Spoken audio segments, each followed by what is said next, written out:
The first crow didn't just fly in, it circled above, watching, waiting, and then the chaos began. That's how Wednesday Season 2 makes its entrance. Loud, dark, and dripping with mystery. Netflix didn't just drop another season, they've thrown us into a storm where feathers are sharper than knives, and the line between predator and prey is almost gone. Wednesday isn't here to just solve cases anymore. This time, she's in the middle of something much bigger and much more personal. One wrong move, and the hunter could become the hunted. If you thought Wednesday's first season was strange, buckle up. Season 2 turns the word strange into a full-blown lifestyle. The moment Part 1 begins, you realize there's no warm-up, no slow build. We're thrown straight into a crime scene that feels like it was staged by nature itself.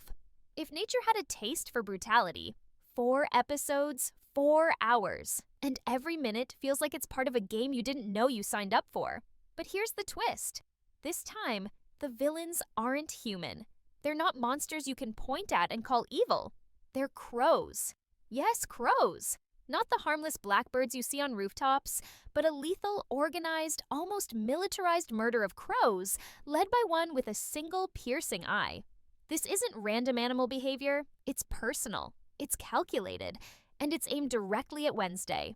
From the first episode, you sense that these aren't just bird attacks, they're messages. Each crime scene is like a breadcrumb trail, leading somewhere Wednesday might not want to go, but will follow anyway.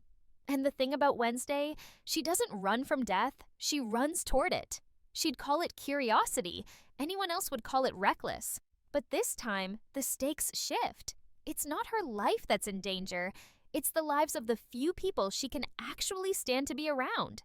A friend's life hanging by a thread, a vision of the future that she can't erase, and a promise she might have to break just to survive. It's the kind of nightmare Wednesday thrives in, but even she knows that nightmares can bite back. The pacing of these first 4 episodes is relentless. Every time you think you've caught your breath, the show twists the knife. Someone is watching Wednesday, tracking her every move, and leaving behind a chilling challenge. Catch me if you can. The real question is, does Wednesday want to catch them, or is she afraid of what she'll find when she does? And speaking of fear, this season plays with it differently. It's less about jump scares and more about unease. You're not screaming at the screen, you're leaning in closer, trying to catch every detail before it's too late. Every shadow feels like it's hiding something, every conversation feels like a trap, and every new character could be friend or enemy, or both. The writing is sharper this time, every line loaded with double meaning. It's the kind of storytelling that forces you to replay moments in your head, wondering what you missed. But what really makes Wednesday Season 2 Part 1 unforgettable is how personal it feels. Sure, the first season had danger, but it was always one step removed. Wednesday was the observer, the outsider. Now, she's in the middle of the fire and the flames are closing in. It's not just about solving a mystery anymore, it's about surviving one. And when you're Wednesday Addams, survival doesn't mean escaping unscathed. It means making sure the other person doesn't walk away at all. By the time the first episode ends, you're already hooked. By the time the second ends, you're suspicious of everyone. And by the time you reach the 4th, you realize Netflix has done it again. They've left you hanging at the exact moment you need answers the most. Wednesday. Season 2 isn't just a continuation, it's an escalation. The world is bigger, the stakes are higher, and the crows, they're just getting started. From the moment Wednesday starts pulling at the threads of this new mystery, the world around her becomes a chessboard. And she's not sure if she's the queen or just another pawn waiting to be sacrificed. The Academy, which once felt like a place for secrets to simmer quietly in the shadows, now feels like it's been flipped inside out. Students whisper in hallways, teachers seem distracted, and every locked door feels like it's hiding something worth killing for. The presence of the crows is impossible to ignore. They're not random attacks, they're patterns, each strike happening at places connected to Wednesday's past, her friends, or the Academy's hidden history. Someone, or something, is orchestrating this with precision, and the one-eyed crow is more than just a symbol. It's a warning. The tension inside Nevermore Academy is worse than ever because it's not just the old faces we're dealing with. New students have arrived, and they bring with them fresh energy. Some of it exciting, most of it dangerous. Wednesday's sharp mind works overtime to size them up, but the problem is she's usually the one observing everyone else. This time, she feels the weight of eyes on her. Eyes that know her routines, her weaknesses, maybe even her thoughts. Every time she thinks she's alone, a shadow lingers too long. Every time she closes a door, it feels like someone's waiting on the other side. The hunter has become the hunted, and for Wednesday, that's both thrilling and unsettling. Her visions, which were once cryptic glimpses of future events, now come in bursts that feel more violent, more desperate. They don't just show her what's about to happen, they make her feel it. The sound of feathers, the sting of cold wind, the panic of not being able to save someone, these aren't just dreams. They're experiences she wakes up from gasping for air. And worse, the visions point to a friend's death, a death that seems unavoidable no matter how many paths she tries to change. Wednesday doesn't believe in fate, but she knows danger when she sees it, and this danger is stalking her with a grin.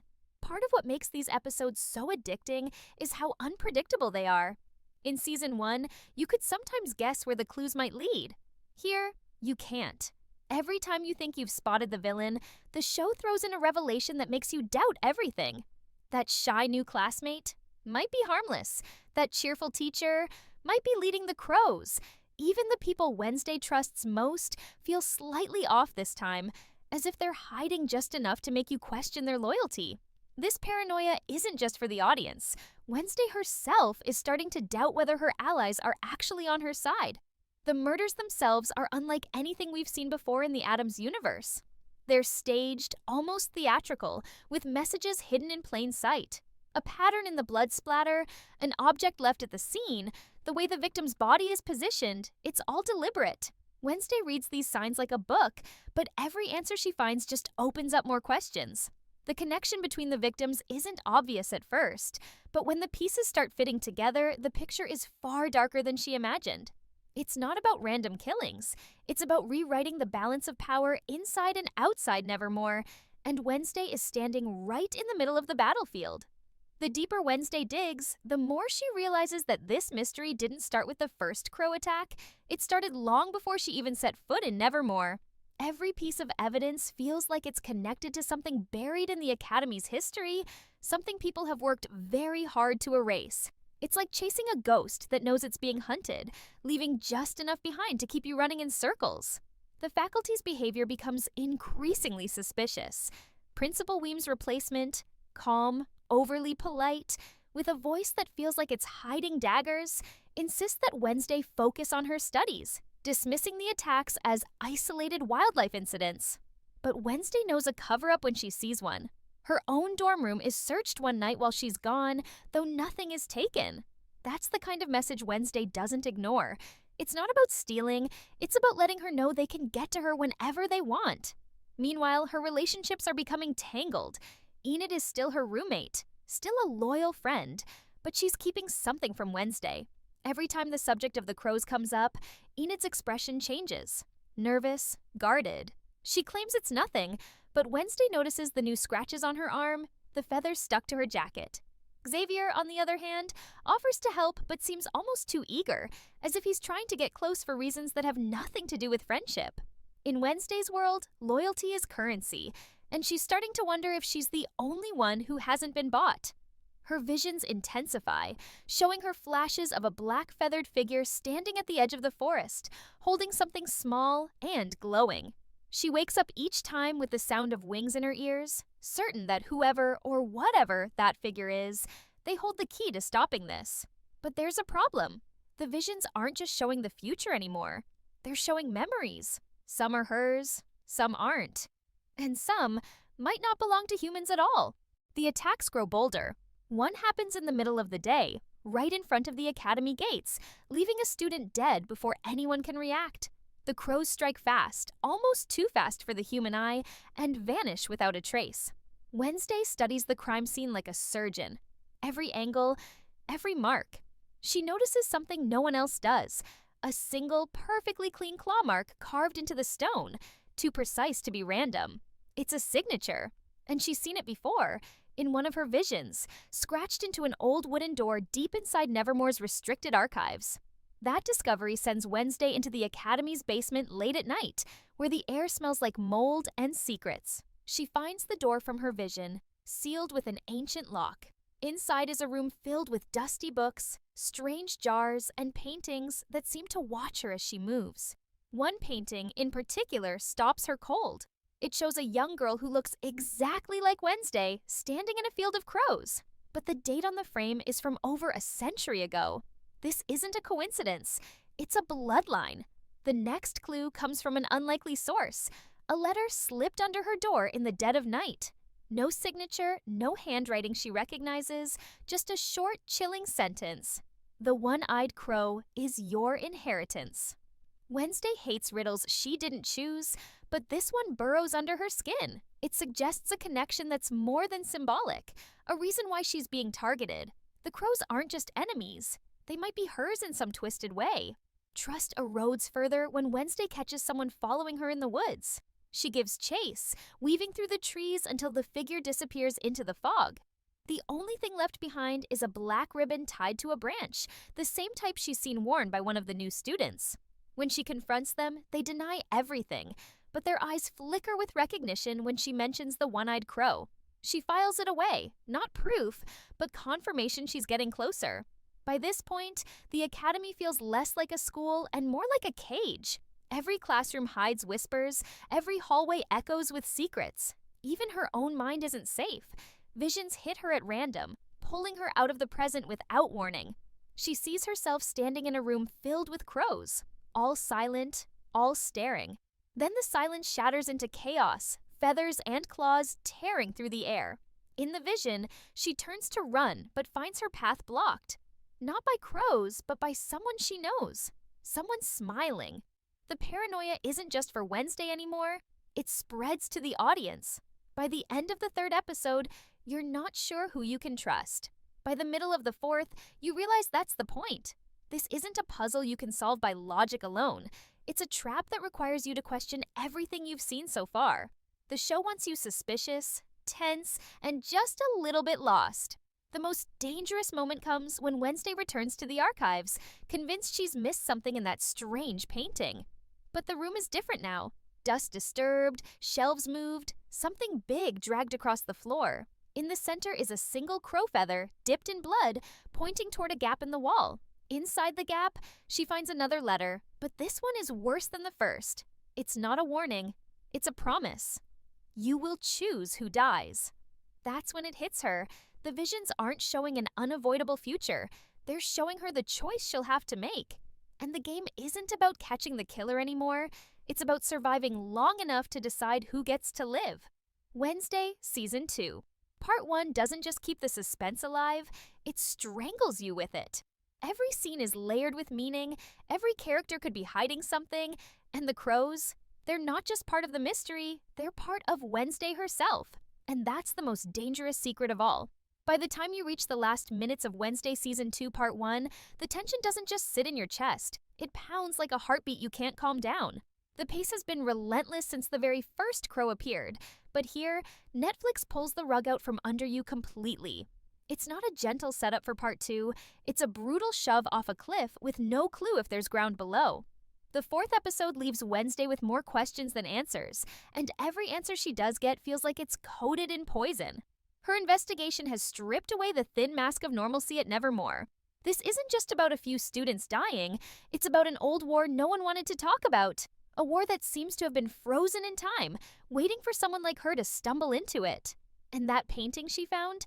It's no longer just a curiosity, it's a record. That girl from a century ago, the one who looks exactly like Wednesday, wasn't just a look-alike. She was an Addams.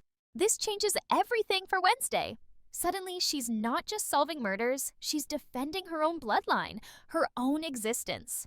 If the crows are tied to her family's past, that means whoever is orchestrating these attacks knows the truth. They're not just targeting Wednesday because she's smart or fearless. They're targeting her because she's the only one who can finish what was started long ago. Whether that's a good thing or a bad thing, even Wednesday doesn't know yet. But the most devastating blow comes in the final scene. Wednesday, following one last clue from her visions, arrives at a hidden chamber deep in the woods. The walls are lined with black feathers, the air thick with the smell of iron and smoke. At the center is a stone altar, and on it, something she's been dreading since her first vision. A locket. Her friend's locket. The one they swore never to take off. And beside it, a single message carved into the stone. Too late. The screen doesn't give you time to breathe. There's no comforting resolution, no sense of temporary safety. Instead, we cut to the one-eyed crow perched high in the trees, its gaze fixed on Wednesday as if it's been there the whole time. It tilts its head, lets out a single caw, and the scene fades to black. No music, just silence. That's it. That's where Netflix leaves us. And the frustration is delicious. Because now you're not just curious, you need to know what happens next. Does Wednesday lose her friend? Is she somehow connected to the crows by more than blood? Who's really pulling the strings? The new students, the teachers, or someone outside Nevermore entirely? And most importantly, how much of Wednesday's fate is actually in her control? What makes this season so addictive isn't just the mystery, it's how personal the stakes have become. In season 1, Wednesday was always a step removed, the one holding the magnifying glass, studying other people's tragedies. But now, she's standing in the middle of her own. Every loss will be her loss. Every choice will be her choice. And the idea that she might have to decide who lives and who dies, that's the kind of burden even Wednesday Addams might not want. The writing here is razor sharp, threading humor through horror without softening the blows. One moment you're smirking at Wednesday's perfectly deadpan insult, and the next you're holding your breath as she steps into a room you know she shouldn't enter. The balance between supernatural elements and grounded character drama is tighter than ever. You don't just care about solving the case, you care about the people tangled in it, even the ones you don't fully trust. That's why the betrayals hit harder and the alliances feel more fragile. The visuals have leveled up too. The crow attack sequences are haunting without relying on gore, using movement and sound to make you feel surrounded. The settings, whether it's the gothic halls of Nevermore, the cold, windswept woods, or the claustrophobic archives, pull you deeper into the world. Everything feels alive. And in a story like this, that's both beautiful and dangerous. And let's not ignore the performances. Jenna Ortega doesn't just play Wednesday, she wears the character like a second skin. Her stillness speaks louder than most actors' monologues. The supporting cast rises to match her, with every glance, every hesitation adding layers to the puzzle. Even the Hindi dubbing continues to impress, maintaining the sharpness of Wednesday's wit and the weight of her silence without losing a drop of nuance. But here's the thing, Netflix didn't give us all 8 episodes. We only have 4, which means we're left holding onto questions that will haunt us until part 2 drops. Will the violence from last season return in full force? Will Wednesday embrace her connection to the crows or destroy it? And what about that letter? You will choose who dies? Who put it there? And why does it sound less like a threat and more like a prophecy? That's the magic of Wednesday Season 2 Part 1. It knows exactly how to make you desperate for the next piece without feeling cheated by what you've already seen. These 4 episodes feel complete in their own way, like the first act of a play that you know is about to get much darker. You walk away satisfied but starving, a rare combination in today's world of binge and forget TV. So where does that leave us? Waiting, watching, and wondering. The crows aren't done. Wednesday isn't done. And if history has taught us anything, it's that when the Addams family is involved, the past has a nasty habit of clawing its way back into the present. Now here's my question for you. What do you think the one-eyed crow really is? Just a symbol of the attacks or something far more personal to Wednesday than she realizes? And more importantly, when the moment comes, who do you think she'll choose? Share your thoughts in the comments. Thank you.